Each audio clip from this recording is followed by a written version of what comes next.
কাৰণ যিয়ে নহওক কিয় মেঘালয়ৰ ৰাজপথত আজি অসমীয়া বাহনসমূহ অসমীয়া চালকসকলক কৰা বৰ্বৰ আক্ৰমণ কেতিয়াও গ্ৰহণযোগ্য নহয়।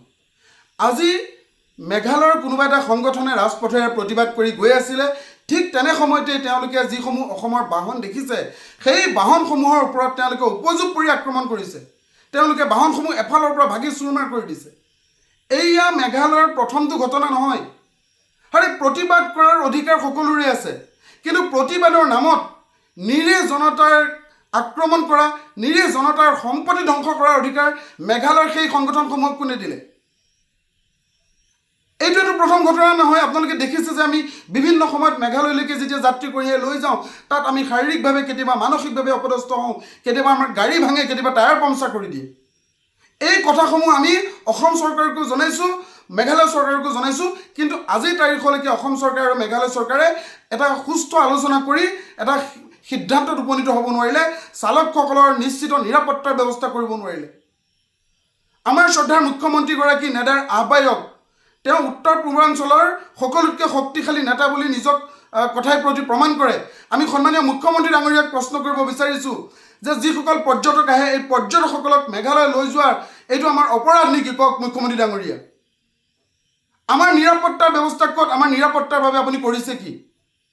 যেতিয়া আমি প্ৰতিবাদ সাব্যস্ত কৰিব যাওঁ, তেতিয়া আমাৰ মুখ্যমন্ত্ৰী ডাঙৰীয়াই আমাক কয় যে মেঘালয়ৰ সৈতে যুঁজিলে তেওঁলোকে আৰু শক্তিশালী হ'ব, তেওঁলোকে আমাক আক্ৰমণ কৰিব, গতিকে আমি প্ৰত্যাক্ৰমণ কৰিব নালাগে। আমি প্ৰত্যাক্ৰমণ কৰিব নিবিচাৰোঁ। আমাৰ সৰলতাটো, আমাৰ ধৈৰ্যতাটো আমাৰ কাপোৰশালী নহয়। আমি অসমীয়াই সদায় শান্ত স্বভাৱৰ হয়, আমি মিলা প্ৰীতিৰে এই ব্যৱস্থাটোৰ লগত জড়িত হৈ জীৱন আৰু জীৱিকা চলাই ৰাখিব বিচাৰোঁ।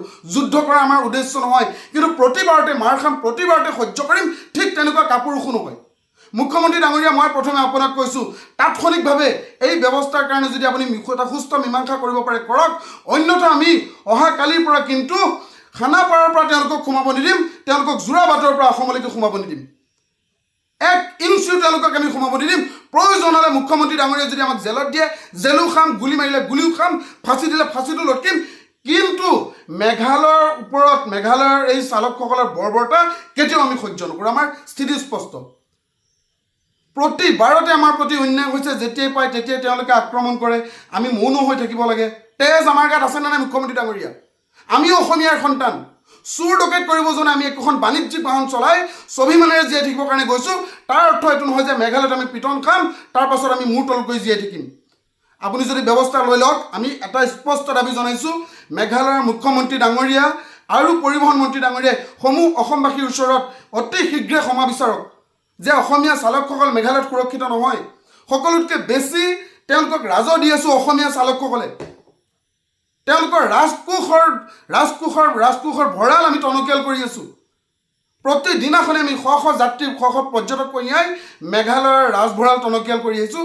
তাৰ পাছতো মেঘালয়ৰ সেই চালকসকলে, মেঘালয়ৰ একাংশ মানুহে অসমীয়া বুলি ক'লে যিটো এটা দৃষ্টিভংগী দিয়ে, এই দৃষ্টিভংগীটোত আমাক নিজকে বেয়া লাগে অসমীয়া বুলি ক'বলৈ।